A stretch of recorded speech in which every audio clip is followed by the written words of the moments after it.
সিলাহ রেহমি। বাবা মাকে খুশি করার জন্য মানুষের সদিচ্ছাই যথেষ্ট। যেসব সহজ উপায়ে মা বাবার মন জয় করা যায় তার অন্যতম হল তাদের বন্ধুদের সাথে ভালো ব্যবহার করা, আত্মীয় স্বজনদের সাথে সুসম্পর্ক রাখা। আত্মীয় স্বজনের সাথে সুসম্পর্ক বজায় রাখার এই প্রথাকে ইসলামে সিলাহ রেহমি বলে। নরম ও ভদ্র ভাষায় বয়স্কদের সাথে কথা বলা, সম্মানের সাথে তাদের সম্বোধন করা সিলাহ রেহমির অংশ। যেমন তাদের সাথে কথা বলার সময় শুধু চাচা না বলে সাথে প্রিয়, সম্মানিত বা শ্রদ্ধেয় শব্দগুলো যুক্ত করা যায়। আবার শুধু চাচা বলার সময় কণ্ঠস্বরে অন্যতা এবং শ্রদ্ধাবোধও ফুটিয়ে তোলা যায়। আমাদের সমাজে সাধারণত বাবার পক্ষের পুরুষ বয়োজ্যেষ্ঠদের চাচা বলা হয়, আর নারীদের ফুফু বলে সম্বোধন করা হয়। তেমনি মায়ের পক্ষের পুরুষ আত্মীয়দের মামা এবং নারীদের খালা বলা হয়। সুসম্পর্ক বজায় রাখতে আমাদের উচিত বাবা মায়ের স্বজনদের ভালোবাসা, তাদের সম্মান করা এবং সম্ভব হলে কিছু উপহার দেয়া। এই কাজগুলো নানাভাবে করা যায়। যেমন মায়ের ঘরের আলমারিতে কিছু চকলেট, বিস্কুট বা হালকা খাবার এবং ছোটোখাটো খেলনা রেখে দেয়া। নাতি নাতনিরা এলে তিনি তাদের সেখান থেকে কিছু দিতে পারবেন। এতে করে তার ও নাতি নাতনিদের মধ্যে ভালোবাসা বৃদ্ধি পাবে। কিছুদিন আগেও দেখা যেত বৃদ্ধারা লার আর গুড় লুকিয়ে রাখতেন। শিশুরা যখন বেড়াতে আসে তখন তারা সেগুলো শিশুদের খেতে দিতেন। দুর্ভাগ্যক্রমে আমরা এই প্রথাগুলোকে হারিয়ে ফেলছি, অথচ এগুলোই ছিল আমাদের সভ্যতা, সংস্কৃতি। এইসব ঐতিহ্য ফিরিয়ে আনা কোনো কঠিন কাজ না। প্রবীণদের চেয়ে আমাদের কাছে উপহার দেওয়ার উপকরণ অনেক বেশি। আমাদের বাবা মা অন্য কোনো শহরে বেড়াতে গেলে আমাদের উচিত তাদের সাথে যাওয়া। এতে করে আমরা তাদের সাহায্য করতে পারব। যদি তা করা সম্ভব না হয় তবে প্রতিদিন ফোন করে তাদের খোঁজ নিতে হবে। এতে তারা সম্মানিত হবেন, তারা গর্ব করে অন্যদের বলতে পারবেন যে তাদের সন্তান তাদের যত্ন নেয়, তাদের ভালোবাসে, ফোন করে সবসময় তাদের খোঁজ খবর নেয়।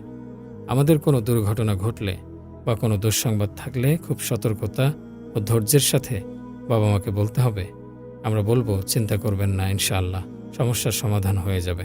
শান্ত থাকুন, আল্লাহর রহমতে সব কিছু সহজ হয়ে যাবে। শুধু আমার জন্য দোয়া করেন। কোনো কারণে স্ত্রীর সাথে কথা কাটাকাটি হলে বাবা মাকে না বলাই ভালো। সন্তান বাবা মায়ের খুব প্রিয়, খুব আপন। সন্তানের বিষণ্ণতা তাদের কষ্ট দেয়। এ কারণে দাম্পত্য জীবনের ছোটোখাটো সমস্যার কথা তাদের বলা উচিত না। বাবা মাকে না জানিয়ে এসব সমস্যা নিজেদেরই সমাধান করা উচিত। অহেতুক মায়ের সামনে স্ত্রীর অতিরিক্ত প্রশংসা করা উচিত নয়।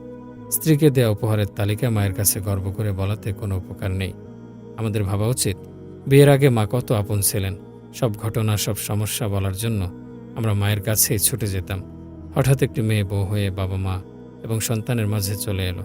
এখন মা সন্তানকে অল্প সময়ও কাছে পান না। স্ত্রীর যেমন স্বামীর ওপরে অধিকার আছে, তেমন মায়েরও আছে সন্তানের প্রতি অধিকার। দুজনের অধিকারই রক্ষা করা আমাদের কর্তব্য। স্ত্রী এবং মায়ের মধ্যে যেন ভালোবাসা ও সৌহার্দ্য বৃদ্ধি পায়, সে চেষ্টা করতে হবে আমাদের। দুজনকেই সময় দিতে হবে। মা যেন মনে করেন না বিয়ের পর তিনি বঞ্চিত বা উপেক্ষিত হচ্ছেন। বিয়ের পর ভাই বোনদের সাথেও সুসম্পর্ক বজায় রাখতে হবে। ভাই বোনদের সাথে দূরত্ব সৃষ্টি হলে মাকে সেটা কষ্ট দেয় বই কি। বাবা মায়ের ইসলামী জ্ঞান না থাকলে আমাদের দায়িত্ব বেড়ে যায় কয়েক গুণ। তাদের জ্ঞান ও বিচক্ষণতার সাথে ইসলামের দাওয়াত দিতে হবে। ভালোভাবে তাদের সেবা করতে হবে। তারা কম জানেন এ কথা কখনোই বলা যাবে না। সতর্ক থাকতে হবে তাদের সম্মানহানি যেন কোনোভাবেই না হয়। নির্ভরযোগ্য কোনো ইসলামী বই তাদের দেয়া যায়। আলিমদের রেকর্ড করা বক্তব্য শুনতে দেয়া যায়। কোনো ইসলামী আলোচনা অনুষ্ঠানে নিয়ে যাওয়া যায়। এভাবে বাবা মাকে দিনের জ্ঞানার্জনে সাহায্য করা যায়। সামর্থ্য থাকলে তাদের হজ ও উমরাহ করাতে পাঠানো মধ্যবিত্ত বাবা মায়ের প্রতি মুসলিম সন্তানের কর্তব্য। একাকী না পাঠিয়ে আমাদের উচিত তাদের সাথে যাওয়া। সাহায্য এবং সেবা যত্ন করার এক বিশাল সুযোগ। হজ একটি কঠিন ও ক্লান্তিকর কাজ। নারীদের জন্য তা আরও কষ্টকর। এ সময় বাবা মাকে পাহারা দিয়ে আগলে রাখা, পথ দেখানো, খাবার ও বিশ্রামের ব্যবস্থা করা সন্তানের কর্তব্য। আমাদের কথা ও কাজ দিয়েই প্রমাণ করতে হবে যে আমরা তাদের ভালোবাসি, তাদের সেবা করতে পছন্দ করি। কোনো শোক সংবাদ পেলে তৎক্ষণাৎ বাবা মাকে জানানোর দরকার নেই। চিন্তাভাবনা করে সঠিক সময়টা বেছে নিতে হবে। তাদের কাছে গিয়ে নরম সুরে কিন্তু দৃঢ়চিত্তে খারাপ খবরটা দিতে হবে। তাদের আবেগের প্রতি শ্রদ্ধা রেখে কাছাকাছি বসে কথা বলতে হবে। কথার শুরুতেই ধৈর্যের গুরুত্বকে তুলে আনা দরকার। ধৈর্য ধারণের যে বিশাল প্রতিদান রয়েছে, আল্লাহর কাছে সেটি মনে করিয়ে দেয়া দরকার। যখন তারা মানসিকভাবে প্রস্তুত হবে তখন দুঃসংবাদটি দিলে তারা বেশি ভেঙে পড়বেন না। মানুষ বৃদ্ধ হতে চায় না। কেউ তাকে বৃদ্ধ বললে তা সে পছন্দ করে না। নারী পুরুষ সকলে ইতিবাচক কথা ও সম্মানসূচক সম্বোধন শুনতে পছন্দ করে।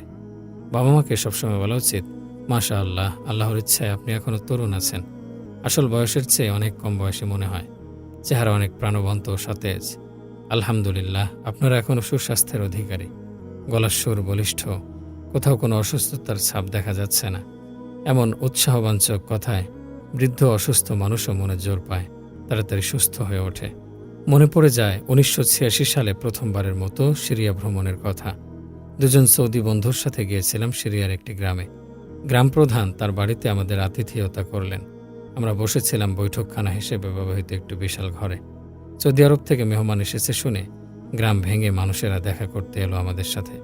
এর মধ্যে কিছু মানুষ ছিলেন যাদের বয়স 70-80 কিংবা আরও বেশি।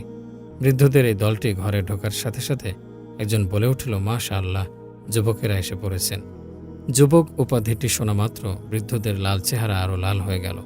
সিরিয়ার সেই বুড়ো মানুষগুলো ফর্সা সুন্দর ত্বকের লালচে আভা যেন আজও আমার চোখে লেগে আছে।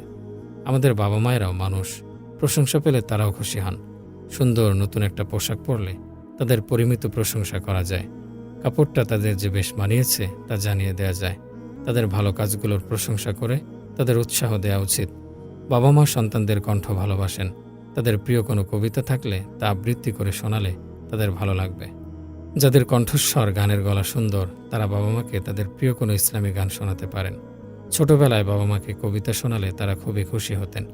একটু বড় হওয়ার পর তাদের হাসাতে কৌতুক বলতাম। আমি কখনোই তাদের বুঝতে দেইনি যে তারা বৃদ্ধ হয়ে যাচ্ছেন, বরং সবসময় তাদের মধ্যে এই বোধটি জাগিয়ে তোলার চেষ্টা করেছি যে তারা আগের মতোই আছেন, সুস্থ, সচল, সবল। ঘনিষ্ঠ সম্পর্কের ক্ষেত্রে তুলনা খুব ক্ষতিকর। নিজের বাবা মাকে অন্য কারো বাবা মায়ের সাথে তুলনা করাটা নিচু মন মানসিকতার পরিচয়।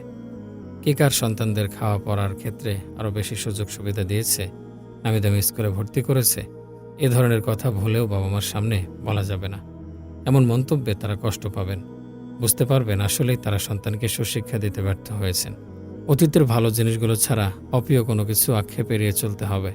ভুলে যেতে হবে, সবসময় মা বাবার সাথে হাসি মুখে কথা বলতে হবে। প্রতিদিনের জীবনে ঘটে যাওয়া কোনো মজার ঘটনা, উল্লেখযোগ্য কিছু মা বাবাকে বলা যায়।